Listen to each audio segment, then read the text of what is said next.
ลาตัวอยู่ไปใส่ล่ะฮะจะอยู่ไปใส่บอกแม่เนี่ยติจะอยู่ไปใส่น้องพ่อใหญ่ฮะเบิ่งเงือโอ้เบิ่งเงืออยู่ลำเซ่บ่ลูกอย่าสอบพ่อใหญ่เด้อนี่หรออีได้อย่าสอบพ่อใหญ่เด้อโอ้บักปู่ของไปสิไปแล้วบักปู่บ้านเนี่ยบายบายบายบายบักปู่สิไปแล้วบ้านนี้ยิ้มเปื่อยๆได้ไปน้ำพ่อใหญ่เราด้านหน่อยไปเบิ่งอันนั้นเขาคืออันน้องพี่น้องเพราะว่าจักหน่อยกะออกพรรษาช่วงคือวันที่6เนาะพี่น้องมื้อนี้ก็วันที่ใดแหละวันที่2อีก3-4 วันเนาะอยู่เพิ่นไปน้ำพ่อใหญ่เพราะว่าแม่น้ำคิงสิเมียนคืออันนั้นพี่น้องกำลังกวดกลางวันจักหน่อยจะสิไปเอาเพิ่นครับสบายดีสวัสดีเด้อพ่อให้พี่น้องสบายดีเนาะตอนนี้กำลังสิไปเบิกเขาคือพี่น้องอยู่ทาหนำเสเนาะอยู่บ้านนี่แหละพี่น้องเนาะแล้วก็จะไปเอาลูกสาวเด้อเป็นน้ำอีโพแต่เสาพุดเพราะว่าแม่น้ำกิ้งอันนั้นอยู่เอาเพิ่นไปน้ำอีโพเนาะเพราะว่าพอได้เมียนเถื่อนนะพี่น้องขันเพิ่นอยู่กับพ่อสิได้เฮ็ดอีหยังเดี๋ยวจะไปเบิ่งเข้าคือพี่น้องเพราะว่าอีก2-3 วัน4 วันเนาะกะออกพรรษาแหละพี่น้องนะก็จะมีงานบุญสรวงคืออยู่บ้านแม่น้ำคิงเนาะพี่น้องตรงกับวันที่6เนาะพี่น้องวันที่6มื้อนี้กับวันที่เท่าไหร่วันที่2วันที่6กะสรวงคือผู้ใดอยู่ไกลก็มาเด่นใดเด้อทุกคนมาเด่นใดเนาะพ่อแม่พี่น้องเอื้อน้องหมู่กองเบิดทุกคนเนาะวันที่6ก็คือเก่าหั่นแหละคุปีหั่นแหละพี่น้องเนาะเฮ็ดข้าวปุ้นคือเก่าเอาข้าวปุ้นประมาณ10 โล20 โลพุ่นละปีนี้เนาะซ้ำเก่าบางปีกายนี่ก็เอาประมาณ20 โลนะปีกายนี่เนาะปีนี้ก็สิประมาณนั่นแหละเนาะพี่น้องปะเดี๋ยวไปเบิ่งน้ำกันเพราะว่ามือนี้เขากำลังพึกเป็นมือแดงเนาะสำหรับบ้านแม่น้ำคิงนะแต่ว่าบ้านอื่นๆเขาพึกใดเป็นทิศแต่ว่าเพราะว่าน้ำมันแห้งเนี่ยพี่น้องน้ำท่วมเนาะน้ำเซ่ก็คือจะมายังแห้งอยู่นะแต่บ่ฮู้ว่าเขาสิหานพึกบ่บ้านแม่น้ำคิงได้ข้ากระโลกมือนี่เพราะว่าเวลาพึกกับประมาณมีเวลาพึกประมาณ3 มื้อเนาะมือที่4ก็เป็นมือส่วงเลยเนาะมืออันนั้นแข็งเนี่ยปะเดี๋ยวไปเบิ่งน้ำกันบ่าคนสีได้บ่มีจักบาทเนาะมาพึกตามที่แน่ๆก็ประมาณ3 บาท 4 บาทนี่แหละพี่น้องมาพึกอยู่อยู่ท่าเดียวนี่เนาะอยู่บ้านแม่น้ำคิงกันเนี่ยปะพี่น้อง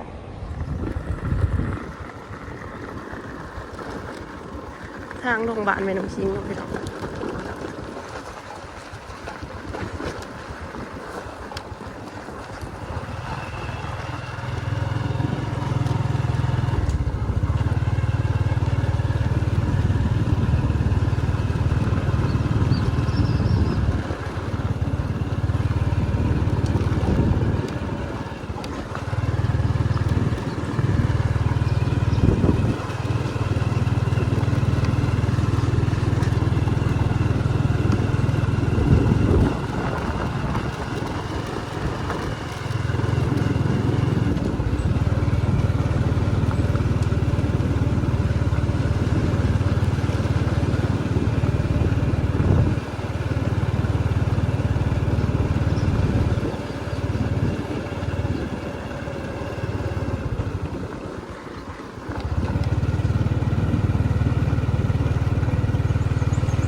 ไปอาทิตย์ไปว่าอาทิตย์ไปบ่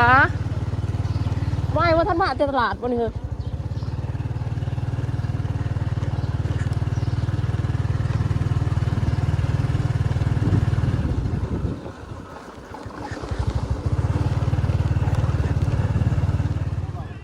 ก็กำลังเริ่มพึกเนาะพี่น้อง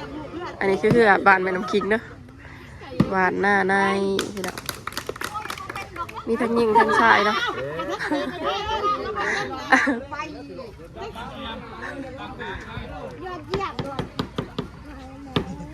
เฮ้ยโดนนะเฮ้ยไปพวกเหี้ยนเนาะพี่น้องกันเทนกันอยากมาน้ำได้นี่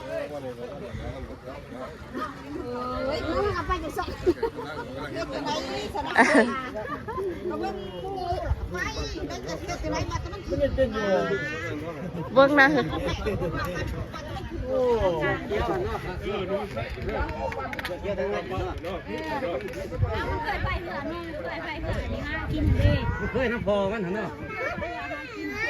ผักนั้นคือหวานเก่งโพพี่น้องเท่ากับพริกคือกันนะเดี๋ยวดอกมาดิหวานน้องดูเลยมาแล้วน้องหวานมันอะไรมันคืออะไรน้องดูคนว่าปีไงที่จ่อ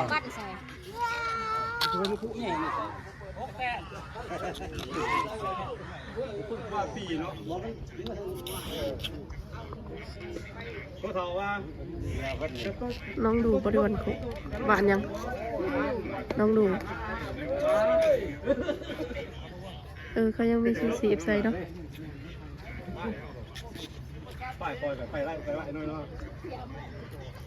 ตอนน้ำท่วมพี่น้องพี่เพียงเบื้องที่ขอบน้ำนะคะกระบอกดินยังเป็นแบบอีดวนตัวเตียดยังให้ในตะบอนเป็นแบบดินทรายเนาะบ่ลมซ้ำดินตมปะไหน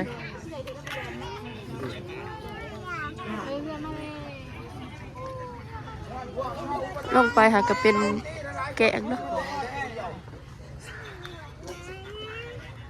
ให้ในตะวันบ่แห้งคนใดเนาะ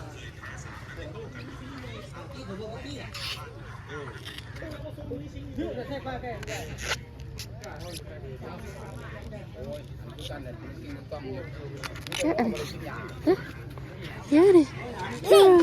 งอนปะงอนปะเอ้าก็มาตีกล่องไว้เนี่ยอันนี้ฮะคือตีกล่องไว้นะเป็นวัดจะได้นี่จันเสาไข่โอ้หันมึงเนี่ยหันเขาพายคือหันจะสิพายน้องเขาเหรอโอ้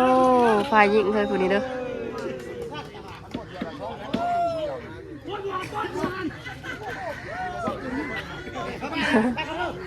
เฮ้ยมึงเนี่ยหันเลยไปตะมวนเลย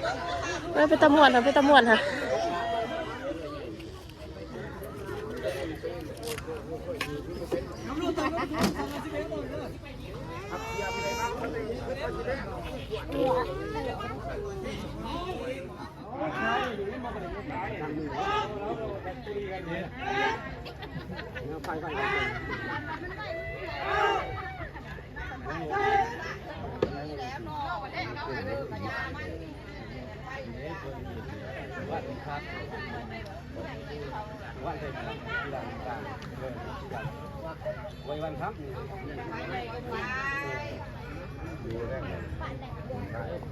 เฮ้ยกินละกินอีหยังอันนี้ฮะกินอีหยังแน่ดูดกินดีๆดูดกินดีๆฮะอันนี้คือหวานแม่น้ำคิงเนาะพี่น้องสีเหลืองกินมั่มๆหนูหากินน้ำมีหดน้ำอันนี้นะเมื่อยจนหอบแล้วพี่น้องไปใกล้ไก่แล้วพูด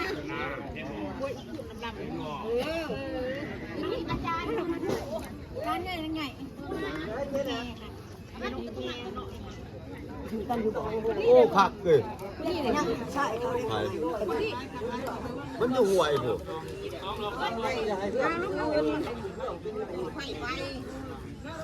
กับพระอยู่กับไผ่เนี่ยเด้เต่าเราว่าไป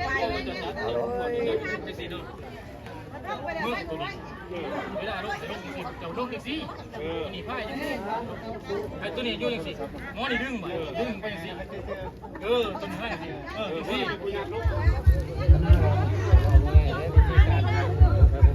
เป็นชิปรับน้ำเหมือนนี่ตัวนี้คุณนี่เร็ว เจ้ ไปหมอหลังคือบ่เงย งัดมีโซ่บ่มีโซ่จะมาเลยถ้ามากบเพิ่งค่ะทานตะวัน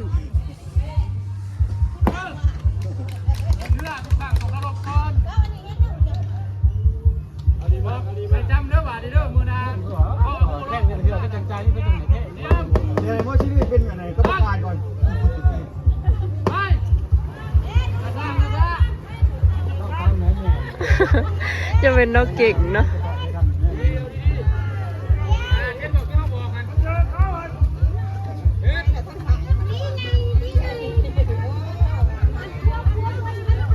บกรถ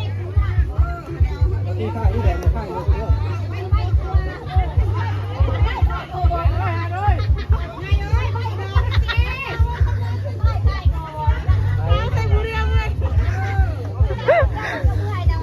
โ